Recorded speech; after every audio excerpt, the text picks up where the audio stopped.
Good to see you. Good morning, Jose, and thanks so much for having us on today. Thanks. You've been so active in calling for the U.S. to do more to free Amir Hekmati, an American being held in Iran. It's so difficult. How do you think allowing private citizens to deal with hostage is going to help in any way? Let me just tell you something, Jose. I think this bill that you saw, this whatever you call it, referendum, I don't know what he's calling it. It's a presidential... Yeah, it's a change of policy. Okay, this change of policy is, first off, has been around since 2002. Number two, I think it's like a bait and switch, a canard, a hoodwink here. There's nothing really changed. And when it comes to Amir and the four that have been in the highlighted the most recently in the press, those four right there, along with, you know, Amir Hekmati, Reverend Abedini, with the Washington Post reporter, Mr. Razayan, okay, those four, they're not hostages. Let's get this straight. The government puts them in a different category. These guys are really considered detainees. Why? Because they have been found guilty by a government that's recognized around the world as a legitimate government, and so we are not going to argue whether or not they're holding him because of the charges that they put on him were legitimate or not. So he's not even a hostage. So I don't even understand, and we've been reading this document over and over and over again this morning.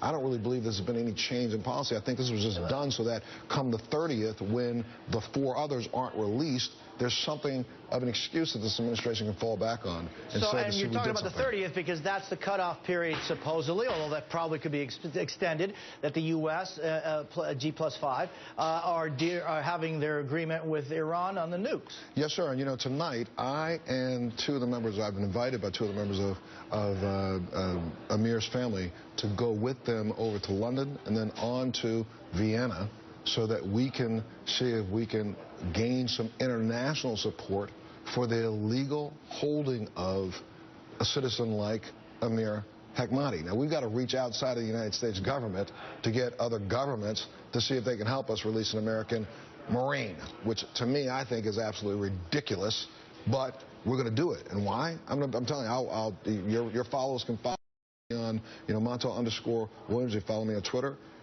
I will give you reports on an ongoing basis.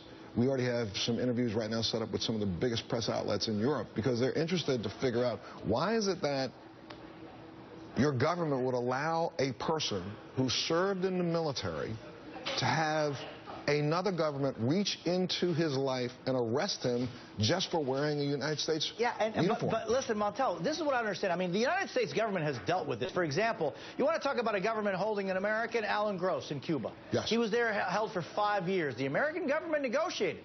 And there was, you can call it a quid pro quo or not, but he was released. Why is it that in this case, this gentleman and others are being held and nothing seems to be putting pressure on the government to do something about it? Remember, you helped us, Jose, when we talked about Andrew Tamarisi, who was held in Mexico, and the government did nothing about him. So Governor, you know, former Governor Richardson, myself, Congressman Royce, Congressman Salmon, in a really bipartisan way, went down there and tried to negotiate, and we helped get him out. He got out. Now, in this case, here again, another Marine. I don't understand, and no one does. That's the reason why this evening, for the next 5 or 6 days, I'm going to go over and try to figure out if we can glean some international support and get this Marine released. And think about this from any other perspective. Any other person in the world would say, how can you reach into my family lineage, claim me to be a citizen of your country, and arrest me for serving in the military of the country I call my own? It's ridiculous, but that's what we're doing. So please, follow us. Let your viewers know. You're leaving tonight? Tonight. All right, listen, we'll keep up with you, and let's make sure that you let us know how that's going, because it's just extraordinary. I mean, this is still going on. One last thing, if your viewers can just please go up on giveforward.com/free Amir. Help this family bring home a Marine that our government